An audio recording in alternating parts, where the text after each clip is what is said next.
What's up, guys? Welcome to this month's subscription box. We've got a really exciting one for you here. I'm really excited about the materials for it. Let's go ahead and zoom in and I'll show you them. All right, so this month we wanted to have a really natural theme to the ring. So let's go ahead and open this up and take a look at what we've got. So our two inlay materials, these are going to be really interesting and really unique. So we've got copper shavings here. You can see we've got some really nice spirals. These will have a really cool look in the ring. And then we've got turquoise. This is the first time we've offered it. We don't even have it listed on the supplies website as of recording this.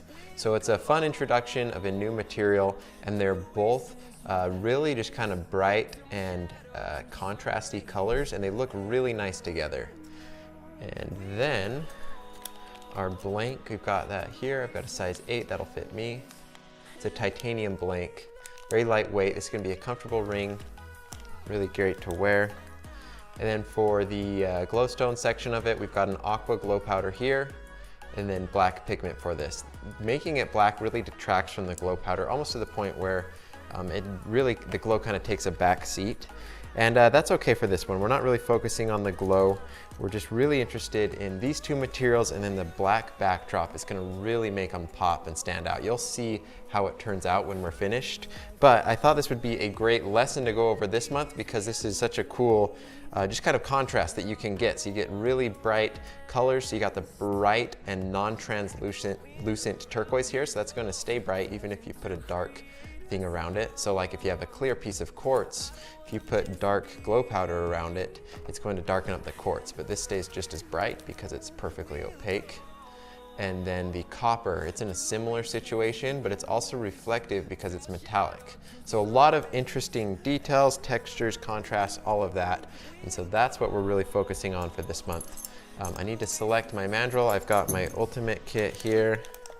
So I'll take my ring out, pick one, the smallest one. That would probably work on that last step, but we're probably gonna find a better fit here. Yep. So that's a really nice fit here on that first step. So I'll use that. I'll set the other two aside.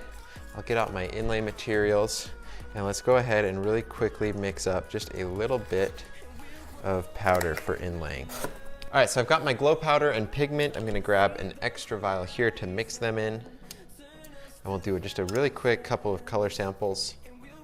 Every single month when I go to mix enough for one ring, I always end up with enough for like 2 or 3 rings. I'm gonna try to keep it really basic here. You really don't need that much. We kind of try to over deliver on the amount of material that we give you guys because we want you to be able to experiment, make mistakes, all of that. And then I usually use like a screwdriver or like tweezers to get the pigment out because it's super powerful, and the more you use, the less the ring will glow. But because it's a black color that we're going for, I need to use a lot of pigment. And so I'm just gonna bite the bullet and dump a bunch in from the get-go.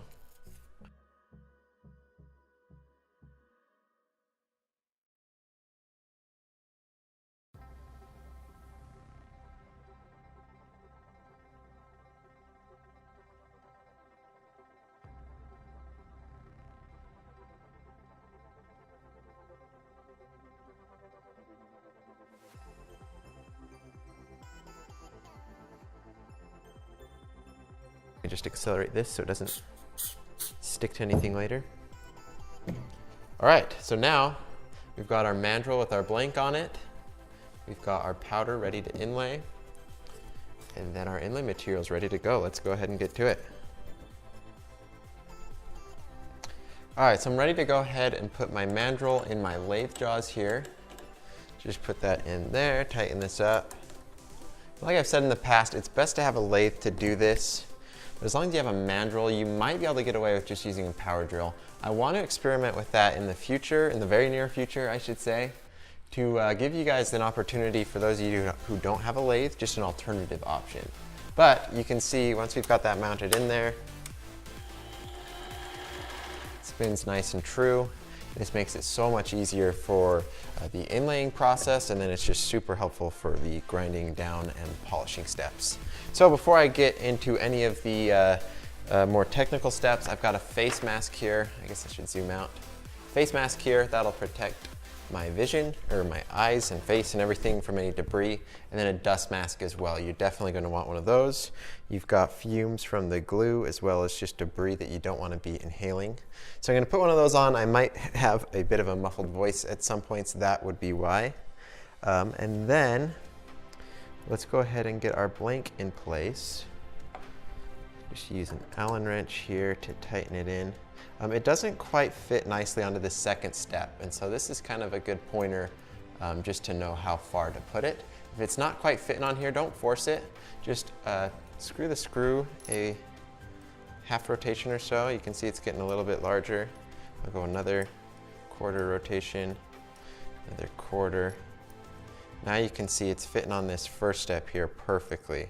It still slides on and off, but you can slide it against the next step of it and it just fits really flush against there.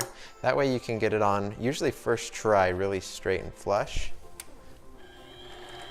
Oh, that's got a little bit of a wobble to it. It's honestly not that important. For this ring, I'm not going to be cutting it with a lathe or anything. It's all going to be hand sanding, so not the biggest issue, but I try to do it a little bit better.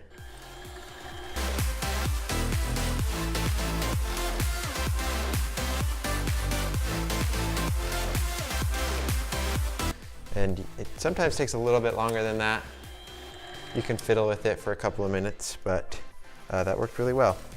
For the turquoise here, some of the pieces are a little bit bigger than what I'd like to see. So I'm going to zoom back out. I wasn't planning on this, but I just forgot about this step. I'm going to use the same brick that I used for color samples. Just flip it over real quick. Grab a roll of tape. That's super helpful to contain stuff. And we like to send a good variety of sizes so that you guys can pick what you like. If we send stuff that's all really small and ready to go in as an inlay, you might not like that. Some people might want to do some bigger chunks and things like that. So we try to send a good variety, but I'm just worried I don't have quite enough small pieces. So I'm going to take some of these bigger chunks and crush them down to my liking. So I just got 2 pieces in here. Give them a quick hit. And the tape roll, it's not completely perfect, but you can see it contained probably 99% of the debris. And you can see from that little piece, we got a ton of usable material. So that was great. So I'm going to be using this. This is a big heavy metal brick, and so I'm going to set it down here, and it's not really going to get bumped around. I'm not going to lose my debris. I wouldn't recommend though like leaving it on a piece of paper, because you just blow on it or knock it or a breeze comes up, you're going to lose all your inlay material. So in that case, I'd recommend putting it back in the bag, but it's really nice and convenient right here. So I'm going to leave it, just put it on something sturdy and you should be okay. So for this one, I guess I should go over my strategy. So I've got small little shavings here. These I don't need to put in at first because they're not really going to show up if I put them in at first because they're going to get buried. So what I'm going to do is I want there to be a lot of inlay material in this ring. So I want a lot of copper and I want a lot of turquoise and then just less glow powder, because again, we're trying to get a lot of cool color, a lot of cool contrast.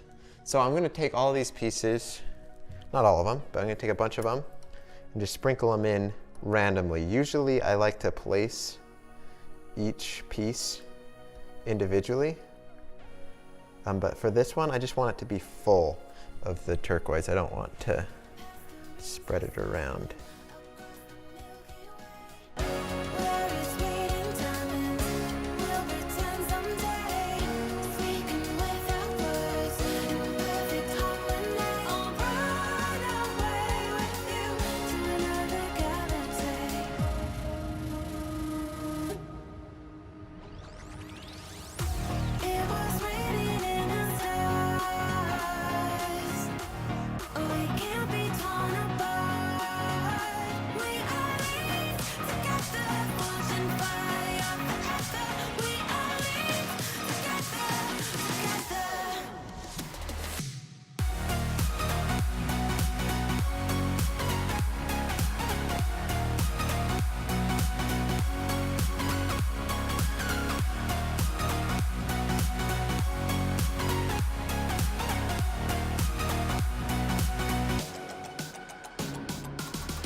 All right, I'm not quite done with that second edition of turquoise, but I wanted to check in with you again because I think I've got a little bit to share. So I did that first really thin layer of the powder. Sorry, it's out of focus, but you guys get the idea. So I did that first layer, and then I went in and just sprinkled those copper shavings everywhere. I just literally went around the entire ring and just sprinkled them. I want there to be a lot of that copper color popping out of there. These are really thin shavings, so they can, once you sand them down, they just can kind of be just little slivers in the ring. And so you want to use quite a few if you want to get that nice copper color to show up. And now I'm just taking smaller pieces. You can see I'm trying to get a really regular size. They're all just a similar size of the turquoise. And I'm going around the rest of the ring. I'm going to fill it in, making sure there's no kind of void spots. I want this to be a really consistent ring. I want it to have copper and turquoise almost in every single little square millimeter of the ring. So I'm just going step by step. Once I complete this loop, we should be looking really good. Then I'll just add another layer or two of glow powder. Then we'll get to the grinding down and finishing steps. All right, I finished inlaying all the turquoise that I want. And what I found as I went is the smaller the pieces got, the better I liked the way they looked and the easier it was to inlay them for this ring. And so you can see I kind of switched and transitioned to a lot smaller pieces. What I realized is the turquoise is so bright and vibrant that it still shows up. For something like amethyst, it's purple, but it's clear. And so when you put it in here, it loses a lot of its color and it kind of just fades into the background. But this still really pops. And so I think we're gonna really like the results. We've got a good blend. It's still important to have some of those larger pieces to kind of display and show off the turquoise. And obviously you can do it however you'd like. But I think we've got ourselves a really nice combination of everything. I'm going to go in and do, so I've got, this is the thin CA glue. I'm going to put a really light coating. And this is a step where if I had accelerator on here, that would be really bad. It hardened the glue and it would be just really see-through. So make sure you know when and when not to apply glue, because like right now I've got a good amount of open time, a lot of working time. But if I had recently applied some of this to it, or if it was hotter out, it might be a little bit shorter. Some of these spirals, I'm really interested to see if these spirals give us a spiral effect after we've cut into them and kind of given them a cross section.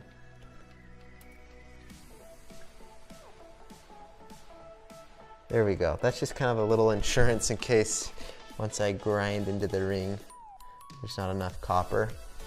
But I think we had enough in the first place, but that's just, I really wanted this ring in particular to just be packed with the inlay materials. I want it to look super, just kind of wild. So I've got some extra shavings in my palm here. Just dumping those back into the bag real quick. Now, while the glue is still a little bit tacky, I want to quickly get some glow powder down so it can stick in place. That way I don't have clear spots.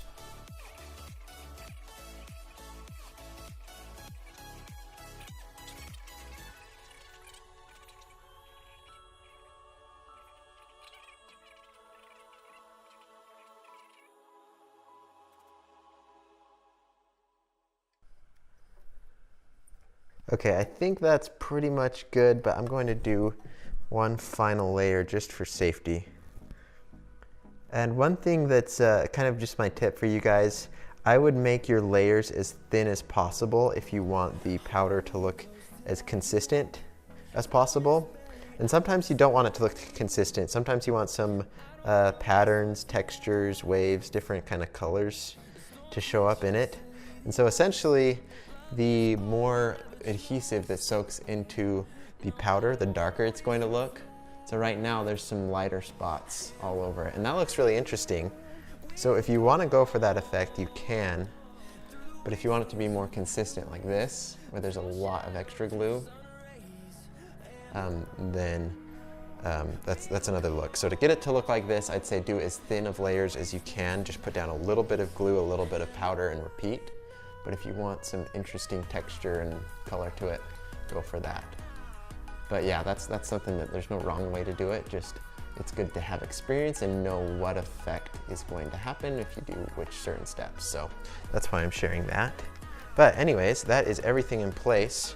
I am going to give this a quick spray down with the accelerator, and then I'll probably give it about 5 minutes to cure. I didn't do any accelerator along the way just because I was really kind of experimenting with how I did the inlay, so I wanted a lot of working time with this.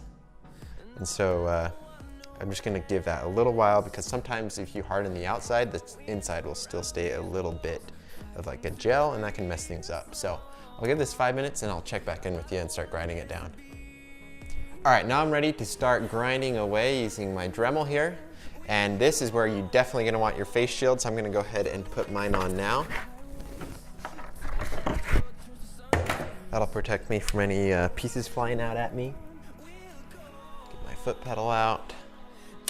I like to put the lathe in reverse while I'm doing this so that it counteracts the spin of the Dremel. But now I'm not going to be having the lathe turned on. I'm just going to go through and sand away any of the high points. And this one should be really easy. Turquoise is not very hard, and neither is copper. So there shouldn't be any tricky spots. Like if you had amethyst, amethyst is pretty hard, so you kind of got to focus on that. But this should be pretty straightforward. I'll just quickly go and grind the tall spots away, and then I'll turn on the lathe and we'll start rounding it out, evening it up.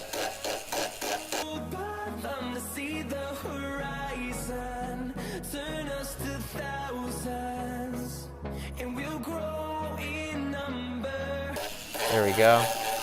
And then there's a lot of inlay material here. And this is cool. Let me zoom in here. You can already start to see, and we might sand through this. Here we go.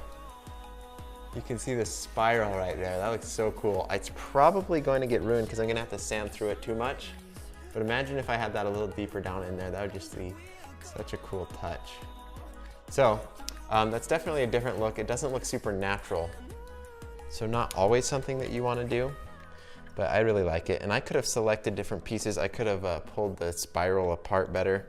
So if you want to avoid that, you can, but I think it looks really cool. So I left them intact.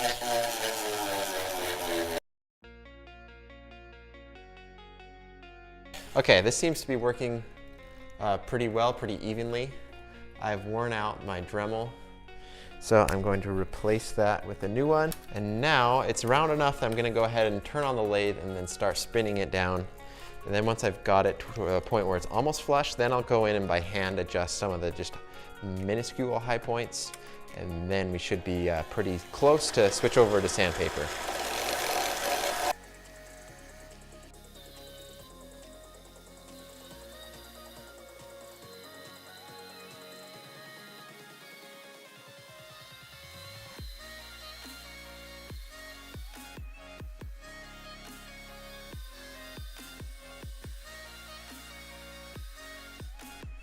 Okay, now's a great point to stop and check in. You can see I've got it sanded flush to the point where I've started hitting the titanium on some of the spots, but not everywhere. And so now I need to go in by hand and shave down the higher spots till I get it flush everywhere.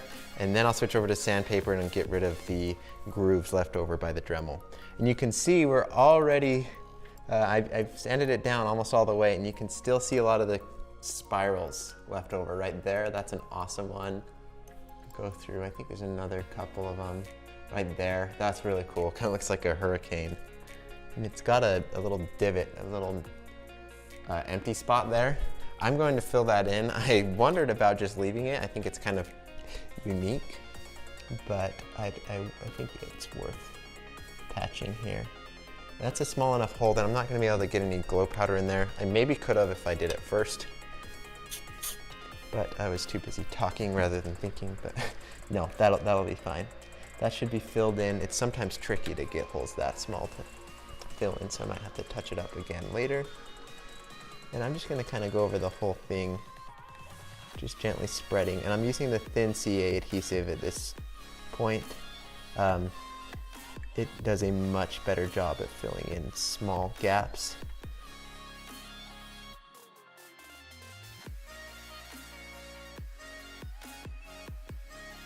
Now I'm going to have to shave it down again with the lathe on, but then after that I'll switch, I'll turn the lathe off and then get it ready to sand by hand.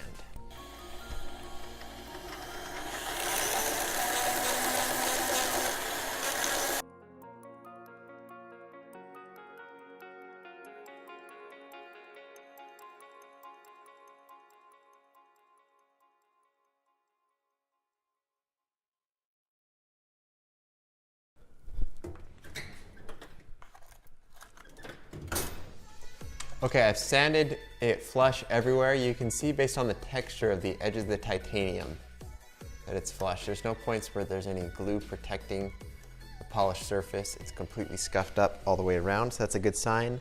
That doesn't work with tungsten because it doesn't scratch. Same thing with ceramic.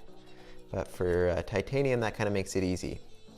But again, you don't want to scratch titanium too deep, and so just be careful. Now what I'm doing is I'm going through, and you can see right here there's some excess glue with pigment in it. It's easier to just get that off with a razor than it is with a Dremel, in my opinion.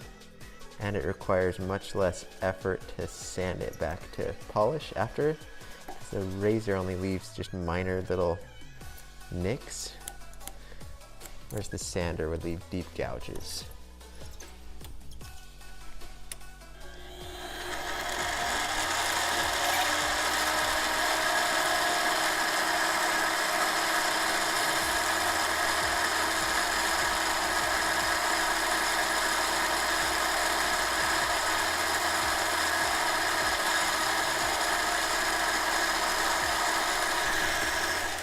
Okay, that works really effectively. By the way, if you turn the lathe on and just hold the razor blade up to the edge, you'll get any super glue to just peel right off. It takes a while, but it works pretty well. So now we've got a really good situation. There's a gap or two that I need to patch right now, but I'll patch it real quickly. I'll just sand it down by hand with the Dremel, and then I'll switch over to sandpaper. We'll start polishing it up.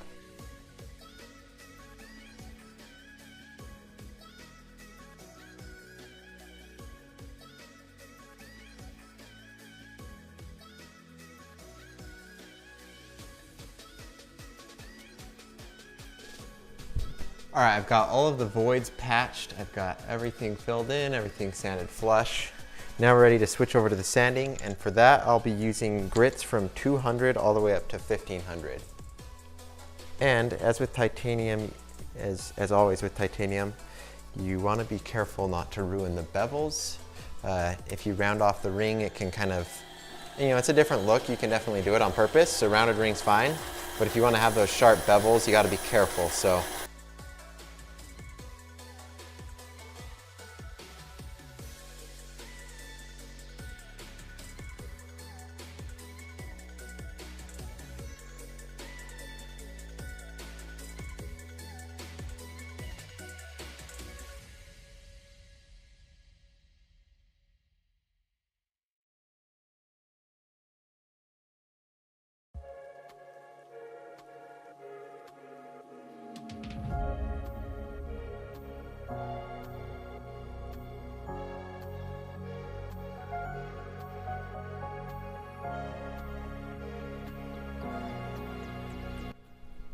all right, that's good for polishing, or sanding, not polishing. Now we need to do the polishing steps, but it's almost there.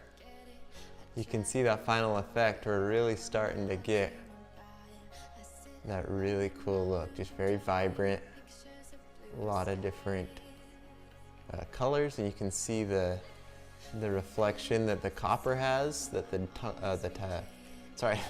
turquoise doesn't have. So I'm struggling to say words. So yeah, really interesting look. Now let's go ahead and polish it up. We'll switch over to the polisher. Do that now. Okay, so polishing, like I've said in a couple of earlier videos, on titanium is a little bit tricky. So I'm going to walk you through my steps. You don't need too much polish. So I've got my white polish on the left and then a green polish on the right. You don't need too much. And those are the two best colors of polish to use for that. If you didn't know, the colors is kind of a universal thing through the industry. And this polisher here, this is 3,500 RPMs.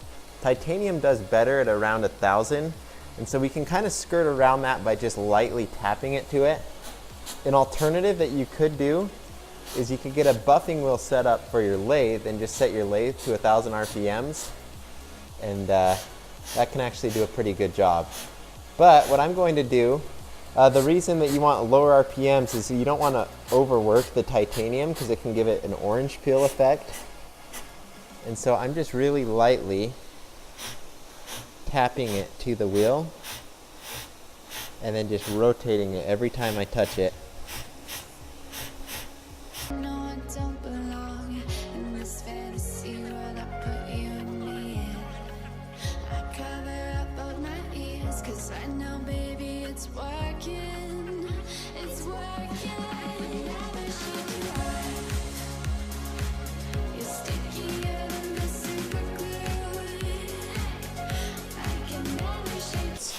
I'm already seeing that it's looking pretty good, so I'm excited to show you guys the end result on camera here in just a sec.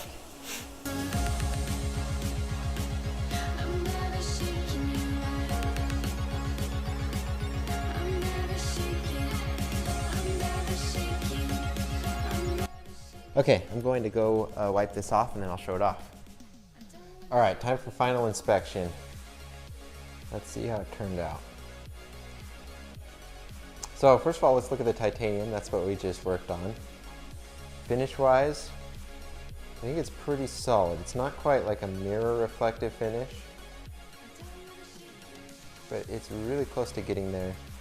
The best thing I could do to getting that were to get a buffing system set up on my lathe, and I can do that. I've got everything I need in my cabinet, so maybe I'll do that in another video here pretty soon.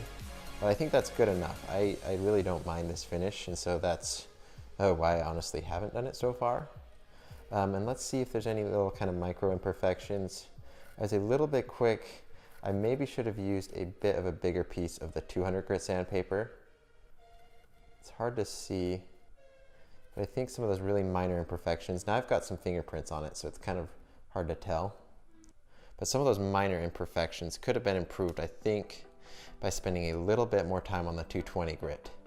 But as far as that goes, I think the titanium, it's definitely good enough. It's nothing that, like, titanium's kind of soft, so if you wore this for a week, it would, if this was a perfect finish on this ring and I wore it for a week, it'd end up looking a lot worse than it is now. So that's why on titanium, I'm not super worried. It's going to get a little bit beat up over time, so not a big issue. And now let's look at the inlay. Talk about what I like and don't like. You can see right there, there's a little tiny void. I could fill that in right now, and I'll maybe go back and do that. But that's kind of like, you know, that's not the biggest issue in the world. It's not going to make the ring less durable. It's small enough that it's just, you know, just visual imperfection, not structural. So that's all right. And I just must have overlooked that, or maybe it kind of flung out later on in the process. But that's okay. It kind of adds some interest to it. I could have fixed that. That's just going over it more times, filling in all the voids. As far as the turquoise pieces go, I think I really like the way they turned out. I like the size of the particles. I'm glad I started using some smaller pieces. I do like the bigger stuff like this right here. It looks nice. Right here, I just really like how it's just kind of shards everywhere. Here as well. So the turquoise, this is really just kind of a subjective thing. So not a lot of feedback that I personally can come up with. It's just kind of up to your taste, whatever you want to do. But I'm just trying to give you guys the best idea of what look you guys want, what you need to do to achieve that. So there's that. And then the copper shavings, I really like the way these worked out. You can see right there, that was that original piece I pointed out. Still see some of that preserved spiral. Right here we've got that really nice spiral. It's got a little bit of the glow powder in between it, so it gives it a nice contrast. Almost looks like a flower, like a hurricane. I think it's a really cool touch to the ring. But it is unnatural looking for sure, so you could avoid pieces like this. You could squish them a little bit, or just break them up into smaller pieces that aren't so spirally. But other than that, it's just kind of up to you, however much copper you want in it, etc. Yeah, I like that. I maybe in the future would have tried to put more copper in there and maybe even used fragments. So maybe that's a good idea for a future ring, future month's ring. But I like this. Overall, it's a really nice ring. It's got the exact effect I wanted. So I'm not, I'm just trying to be really nitpicky right here. Focus, there we go. So I'm trying to be super nitpicky. So if it sounds like I'm disappointed at all, I'm not. I'm really happy with the way this turned out. It's the exact color palette I want. You can see it's got some really interesting stuff going on. But if I zoom out, oh, that's way too overexposed. Sorry, 1 second. If I zoom out, it's a subtle looking ring. It's got some color to it, but like you could wear this every single day. You could wear it in a professional setting. You'd be all right. So that's why we do that. If it was just pure turquoise everywhere, I think it'd just be a little bit over the top. Now it's too dark, of course. I'll just zoom back out and finish up the video. But yeah, guys, that's it for the video. I'm going to show some pictures so you guys can get a better still shot look at it.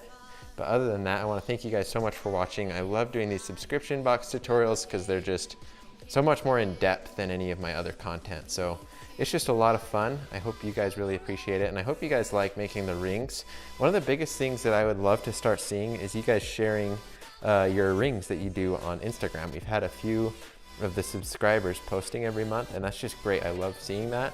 And we're gonna start reposting a lot of those. So if you wanna share your creations on Instagram, please feel free to do that, and we'll be happy to repost a lot of them. So yeah, guys, thank you so much for tuning in this month. We hope you enjoyed it, and we'll see you again next.